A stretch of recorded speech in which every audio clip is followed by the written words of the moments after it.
Astrology time today is Tuesday, the 25th of August. So let's go, okay? Tuesday. So the moon's going to begin void of course, and it's going to enter Aquarius at 5:02 in the morning. Told you about that yesterday, right? Now, she's over my shoulder as I write this, gently suggesting the words so as to make the most of my communication. Boy, did she do a number. Okay, so today we will get a surprise. Normally, I don't like surprises. I dislike them, and most people don't really appreciate them either. But I could use a positive one. So it's 7:04 Eastern Daylight Time. That's our time that we are here. Thank you all for responding from where you're from. It was awesome to see it all. I haven't gotten back to all of you yet because it started coming in late. As I was doing this. So I will get back to responses to everybody. But look, it was great to see where everybody was from, right? Now, Mercury will enter the sign of Virgo, okay? Mercury's domicile and exaltation. So this is pretty good, right? Double green lights, if you ask me. Now, Mercury's... Look, Virgo season already felt markedly different from the Leo season. And now you can feel it in the air. You can sense it in the trees. Really starting to be able to, when you go outside, you're starting to feel this stuff, right? And today we're going to be asked to step up and take on an important challenge. Whatever that is, whoever asks us, you could be asking yourself, right? You got to take up that challenge now.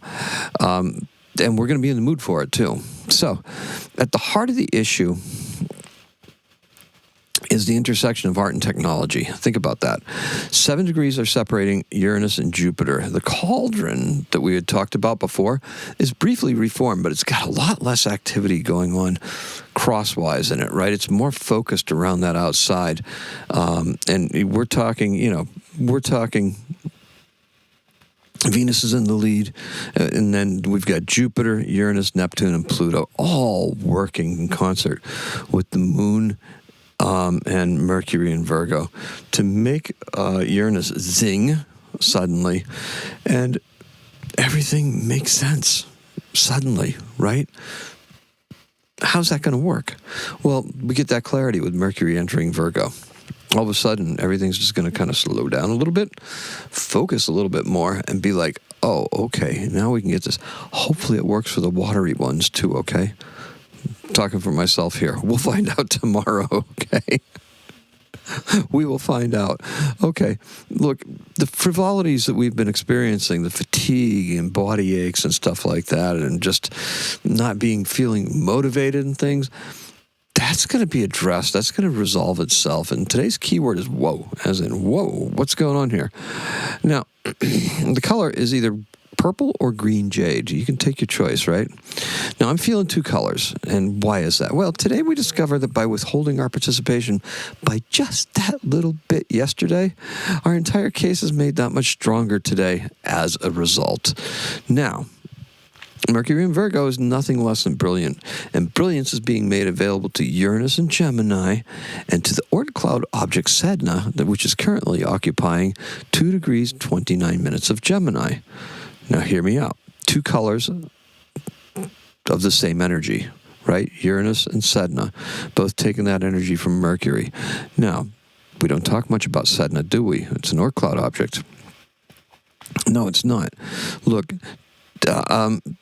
I had someone ask me about Pleiadian energy a couple of weeks ago, and I found it odd, and I didn't have an answer for it, and I really didn't look beyond it. And I could have, probably should have, but now, and I found that odd. Now, think about this. Sedna, before we get to the Pleiadian part of it, Sedna represents deep transformation, rewiring our intelligence in such a way, being in Gemini now, to challenge how we communicate and learn with technology. Awareness is everything. And in Virgo, Mercury picks up on the slightest signals, okay? There's a magic in Virgo that defies explanation. And that's where this is all coming from. Sedna will be in Gemini until, let's say 2065. Those Oort cloud objects take a long time to go around, right? Now, the Pleiades, mentioned them before, are at 1 degrees Gemini. And so all of this was activated back in April of 27th of this year. Maybe that's why that person reached out to me asking about Pleiadian energy and what kind of, what's there.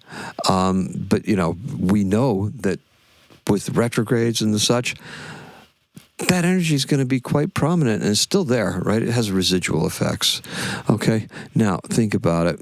One may argue that a door was opened on that date, and it's only now we're able to perceive it due to the subtleness of those energies. Now, that could be too. If you had the Sun and Mercury and Venus and all the planets in those energies, it gets loud, right? Sometimes we have to have the quiet to be able to hear the subtleness of it. Once again, Mercury and Virgo has a sensing, the two colors. And this time they present in Gemini. Okay, Shane. So what does that mean for today, though? You just went on about Sedna. Well, we could do some other things too, right? It means that the things we've been working on really haven't been at the top of our minds, but they have a way of creeping back in on us when we are finally able to truly break a cycle that is gripping us and see a bigger picture. I always talk about cycles within cycles, but this feels like a timeline superimposed on multiple timelines. You need to create in such a way as to secure a return for yourself today, okay? That's really what's at the top of the mind. Today involves getting into today, right? Whatever got put off yesterday, we need to get into today. We need to get into today and make sure that we're productive about it, because that's what's going to bring us where we're going to be now. Address what this means for you in the short term and in the long term, okay? Think about it. If this has stimulated something in your mind, you're like, oh, wait a minute, what is this? Think about it short term and long term. And what is it bringing? What is it that you will be bringing into the collective pool of human knowledge, right? What is your threshold for personal transformation, and how deep are you willing to allow it to take you? Now, in every transformation, there's some sadness. In Sedna's case, Sedna's myth, that's just a sad myth, right? She was supposed to be married away to some guy. Through deception, turned out to be the wrong guy. Father got mad, took action, and when they were escaping, they were being pursued by the family members and spirits and all that stuff of the people whose the father basically killed the suitor because it was a false pretense for a wedding. And so there were storms, and there was a kayak, and the father thought that, he was going to perish with his daughter. And so basically, he threw his daughter out of the kayak, and so to ensure his own survival. And when she tried hanging on, he cut her fingers off. So supposedly, now in the myth, the fingers float down and become the sea creatures, and Sedna sinks down and becomes a sea goddess, right?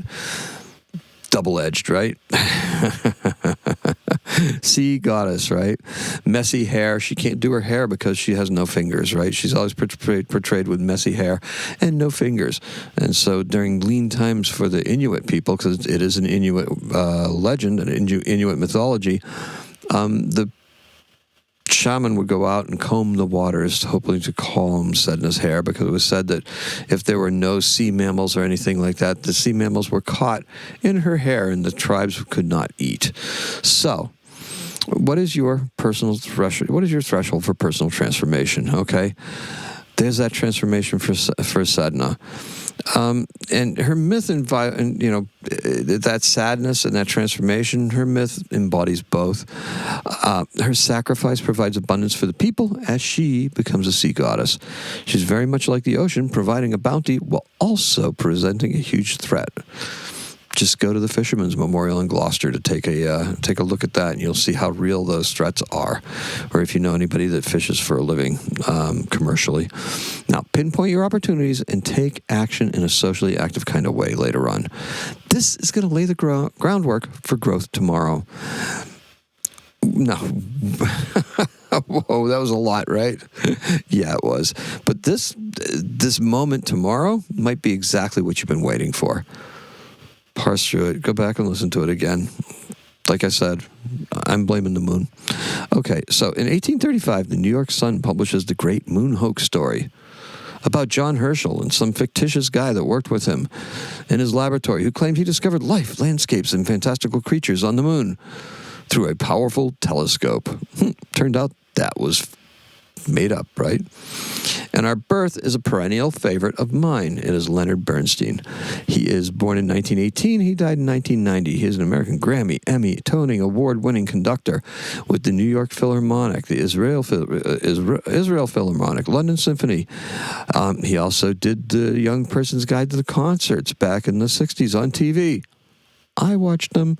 All right. And he's a composer. He did West Side Story and the Chichester Psalms. He's born in Lawrence, Massachusetts. And that's all I have for you. Thank you so much for listening. Thank you for joining me. I hope that wasn't too much of a tangent. Maybe that's why you like showing up too, right?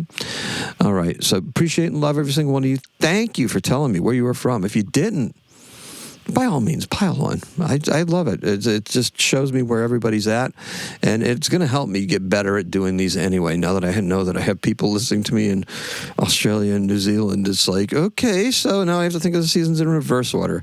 But so be it. Hello, Australia, and hello, New Zealand, and hello to everybody that said hi back to me.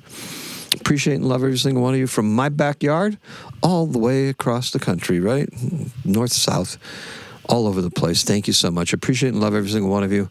Today's a 6. Happy astrocatting. Oh, I didn't recount the colors. Okay, purple and green jade are the colors. And our keyword is whoa, as in whoa. And that's it. All righty. Thank you so much. Appreciate and love you. Today's a 6. Happy astrocatting. Fake ending. I love them.